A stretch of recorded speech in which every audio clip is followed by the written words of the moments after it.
Hi, I'm Chuck Dorsett for Weaver Leather Supply, and this is the Leather Element. If you've got a good question for us or a good idea for a leather element, drop it in the comment box below. Also, if you want to know when our videos release, just click your notifications. You'll know exactly when these come out. All right, so belt tricks, part 3, decoration. My favorite part of the project is to plan it, but right behind that is to see how it comes out. Now, let me warn you, this is going to be an information overload. We have got so many options. But also, let's take our sample belt, we'll knock our keeper, our buckle, and that pesky little tip onto that and see how that comes out. So our first stop, let's take a look at some leather as a decoration. We're going to talk about all manner of decoration, but we're going to start right here because this is going to make perfect sense. We can absolutely use our leather as the decoration on the belt. Perfect example, our reptile, and that makes a beautiful belt. No additional decoration required. Well, now it's a little bit light. Doesn't matter, because now we know how to line a belt. So if we find a lighter weight leather that we fall in love with, it is going to make a beautiful belt. Another way to go. At Weaver, we sell some gorgeous belt blanks. These are pretty much ready to go. So we're going to knock in a buckle, a keeper, some screws, all of which we are now familiar with, and we've got a big empty canvas. I love this combination. This is our Water Buffalo Crazy Horse, 8 to 9. It's got some good weight to it, but it's relatively supple. But when we drop in that antique nickel concho and buckle, that absolutely pops. That is a gorgeous, very rustic, yet professional belt, okay? So we've got some options here. If we want a belt, say a little more dressy, we've got some great leathers. We've got English bridle. We've got veg tan that's already dyed. We can absolutely tool and stamp it. But what we're going to talk about is our natural veg tan. So with this, the tannery has basically said, we're going to tan this leather up to this point. From here, it's up to you, okay? We'll take that dare because now we can stamp, tool, filigree, dye, antique, wet mold, top coat, paint. Yeah, it's unlimited possibilities here. But I love the natural veg tan because there's the outcome. And we've seen this belt. We're going to see this again. We'll knock this together, and I'm going to add some hardware to that. But the point here is that the leather itself can absolutely be part of the decoration. Okay, next step. Let's say we're going to go with a veg tan. Let's talk about some tooling or stamping as a decoration. If we could see it, we can tool it. So therefore, no limit to the possibilities there. But we don't have to go all out on tooling. We can simply go with a border stamp. And in fact, this is a combination of a continuous mule's foot and a veiner. We sell both. But right there alone, the combinations and stamp tools, unlimited there as well. We can always go with the simple basket weave. Traditional, clean, looks great. A camo tool makes a beautiful border stamp. But also, there's some barbed wire and some simple combinations of border stamp tools. Now, if we want to do a little tooling, we absolutely can. If we have in mind that we're going to drop in some hardware, let's make that little bow match the curve on our hardware. That looks good. And in fact, we made this belt in one of our project videos. We can always go full-on tooling. Like I said, we don't have to. But if you want to go that route, take it as far as you want to. But if we do a little tooling, again, we can cut through this. That brings in a whole beautiful aspect. One more. Yeah, one more. We can always add letter stamps. And these are very popular and they look good. We could simply go with initials, or we could drop in somebody's name or initials in a much larger stamp set. So there's all kinds of options for decorating a belt if we're going to go with tooling or stamping. Okay, let's jump over, talk about some dye and some possibilities there. When we talk about adding color to leather, we have options upon options. And actually, you'll see what I'm talking about. So if we're going to go with a natural veg tan, we can absolutely dye our own leather. It doesn't have to be expensive, messy, or time-consuming. And in fact, you can see that in most of our project videos. But we've got some beautiful color options there. Now we can also mix our dyes. I like the Fibings Pro dye. This is a 50-50 mix, light brown mahogany. To me, that's a gorgeous, very traditional leather color. We've got dye pens, and these will add some beautiful color to our leather. One of my favorites, Angelus acrylics. I love the Angelus, but the acrylic is a great paint for leather. It's going to look good, be very bright and crisp, but also durable. So, 42 colors, I think. Now, I say I think because I lost count. We've got some beautiful colors. even some sparkles. Okay, so let's take that up a step though. But like tooling though, if we can see it, we can paint it onto our belt. Now, we're up to some antique. This is called an antique finish. What's going to happen is when we rub this on our leather, it's kind of thick, it's like a gel. We're going to rub some on and then we're going to buff it off. It's going to sink down into our natural blemishes, range marks, stamping and tooling.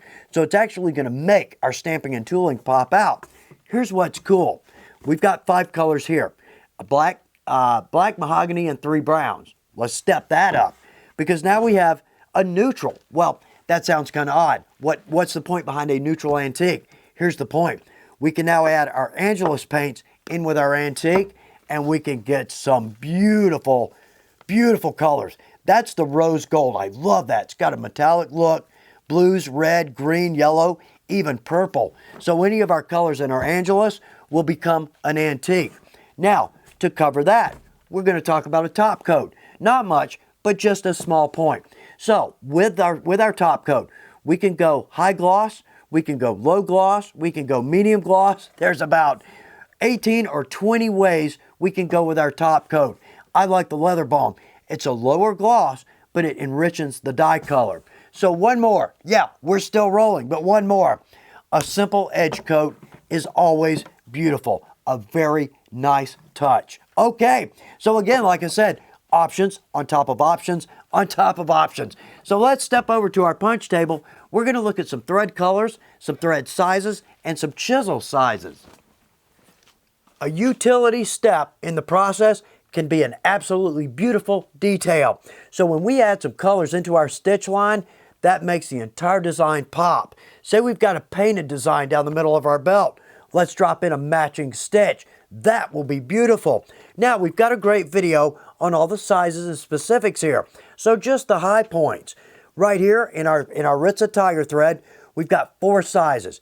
0.6 millimeter, that's going to be great for a smaller project. Or if we want a more subdued stitch line, 0.8 millimeter, that's my favorite. That's a 1 and a 1.2. On our chisels, we used our 1/8 inch right here. But we've also got a diamond chisel. That gives us a little bit of a different look. 4 sizes available there.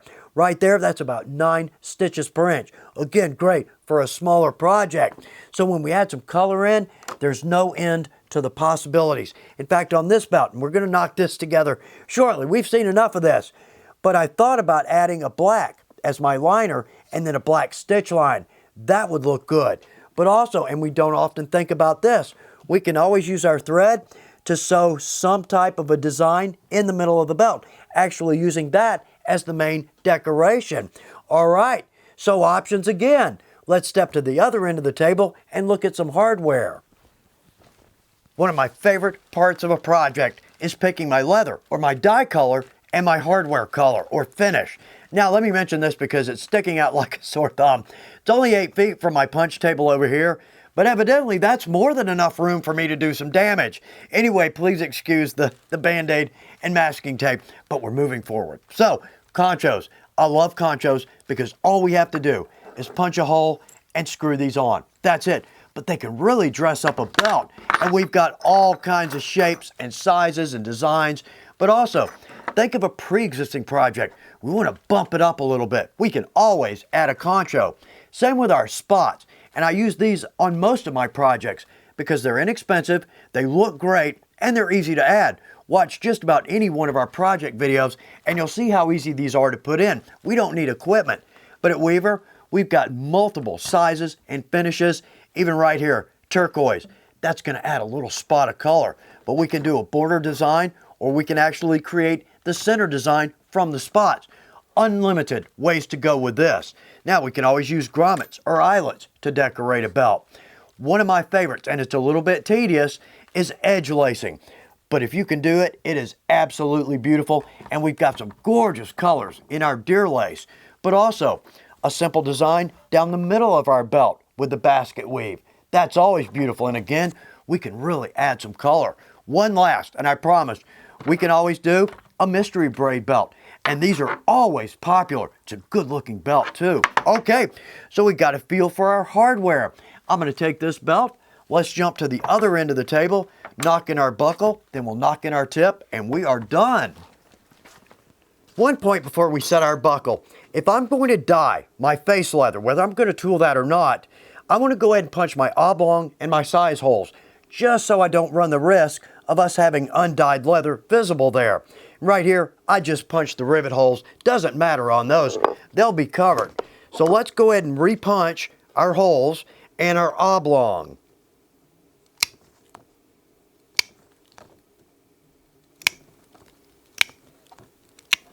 Good.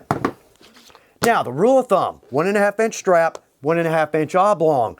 But we're going down to a 1 inch strap. Well, in all honesty, I'm going to stay with my 1.5 inch because a lot of times we can have a lot of metal wrapping around the bar on the buckle. So therefore, I want to give that ample room to move. So let's stick with our 1.5. Good. Okay, I'm going to reset here. Let's add our buckle and our keeper.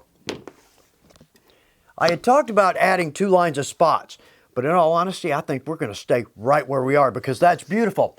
So, with our buckle, I love the antique nickel. To me, I use that on just about everything. It matches everything. But in this situation, we've got a pretty high polish. So let's go with our nickel double cap. And we're going to use our large here because we're going through some leather. Let's don't forget our keeper. I've done that so many times, I don't even want to admit it. But let's take that, slip our buckle on. There we go. Get that buckle to cooperate. Good. There we are. So now we're going through some distance here. So again, I'm going to use my large double cap. We can drop our blank right on the edge of our quartz or our marble. So therefore, that bend has room to go around the bar of the buckle, and it's going to give us a very good clean set.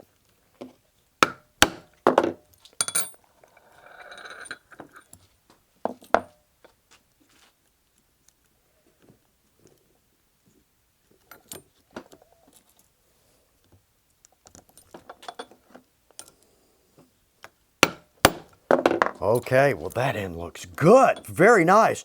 Let's jump to the other end of the table. We're going to drop in our tip. Setting a belt tip is an imperfect process at best, and if you've had trouble with this, don't beat yourself up. These can be a little difficult. Not really difficult, it's just going to take a little elbow grease to put these on. Now, I've even tried our English points to see if any one of these will help. Well, a 3/4 inch is just too small. The next size up, 7/8, which is an obscure tool to begin with, or size, and that's too big. So we're just going to have to hand cut these, but we'll do a fine job of it. So let's start right here. On a belt tip, we typically have 1 or 2 screws. These are, there we go. Those are going to screw down into the belt. It's going to hold it very nicely. One thing with the cheaper belt sets, I typically don't get all the screws. Sometimes we don't get any screws. With Weaver, we get both screws. They're right there. So this is just one of those inexpensive eyeglass repair kits. It's got a small screwdriver in it. So let's take our screws out. Now, big point. Yeah, don't sneeze or those will go away and we will never see them again. So I'm going to lay them right there. Good safe spot. Good. Okay, so on our tip, let's take this. I'm going to lay it just about to the end of my stitch line. Now, I didn't go into great detail on that. Again, we've got some great videos. In all honesty, I should have added another set of chisel holes maybe, but we're fine. So I'm going to lay that in right at the end of my stitch line.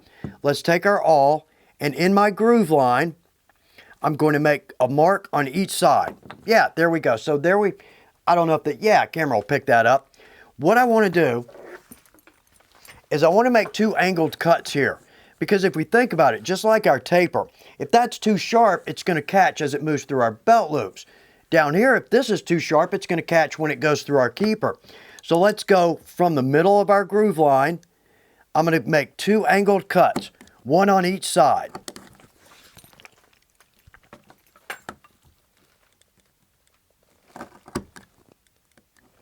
Okay, let's lay our belt back out. Now, let's take our tip and put it right on the end of those 2 cuts. There, I know I'm right-handed. And let's draw in. Now, we're not going to be able to hit all of the belt there, but enough to see. So good, I've scribed in my belt, or my tip. Let's come in just a little bit inside of our groove line, and I'm going to follow that cut. Make that parallel about 1/8, maybe a little more in. We've got 3 pieces of leather we're going through here. Now, this is not going to be pretty by any means, but it doesn't matter because it's going to be hidden for the most part. Good. Now let's do the other side. Okay, that's still going to be a little too long, but let's do this. We're going to drop our tip on. Well, right off the bat, it's not going on. We're a little too thick. That's okay. That'll happen, and we can cure it. But these are typically made for 8 to 9 ounce. We're about 10.5 here. So all I have to do is I'm going to take my tack hammer. Now, if you don't have a tack hammer, just any one of our tools will do. Because basically, let's swing this around so we can both see what we're doing here. I can just lay this in right across where my buckle's going to land. Notice that? I'm simply compressing the leather. There we go. Let's do one more. Now, we can get that in there. Good. Now let's hammer down our end. Good. Now, what I was going to say is we can skive this. Well, we've only got a 2 to 3 ounce back there, so we're going to cut right through that. Secondly, we could, on both ends, stop our backing right at our tip and at our buckle. So that just brings up all kinds of problems. What we would need to do is sew across. That's a bad idea on a belt. We talked about that. But it just, you know what? It brings up too many problems. So let's just hammer this down. Let's see how we did. Oh, there we go. Okay, that fits right on. But now, I need to trim this a little bit more because it's too long. So let's do that. Yeah, there we go. Okay, well that's going to sit on there nicely. Good. So let's flip this over. Now on this side, let's go ahead and take our awl, and without messing up my threads, I'm just going to press down in because our little screws are pointed on one end. Let's see if I can grab one out. And we're never going to see this on the camera, but it's pointed on one end. So therefore, I'm going to drop that in. Let's take our screwdriver and screw that down as hard as we can. What I want is this to be flush. If it isn't, what's going to happen is every time we go in and out of our keeper, it's going to scratch our leather. Now, if we can't get that as far down as we would like, we can always take a little sanding block and just sand the last off of it. It's not very strong steel, so therefore, we can sand that down pretty easily. Okay, I'm going to put the second in. And there we go. Those are both flush. Good, that's not going to tear up my belt. But there we go. We've got a nice belt tip. So let's see how this works. Well, that is one good looking belt. Absolutely can't wait to put this one on. I think our biggest problem in leathercraft is not a lack of options. It's an overabundance of options. And in fact, sometimes I have to restrain myself because I don't want to put every technique I know on every project. In my opinion, that makes my project look like a yard sale. But here's the biggest point. Your project, your call. You can go with a simple belt or you can go full on extravagant. They're going to be beautiful and they're going to fit well. That's the point. I hope this is good information for you. Thanks for taking time to watch The Leather Element. Good luck with your projects.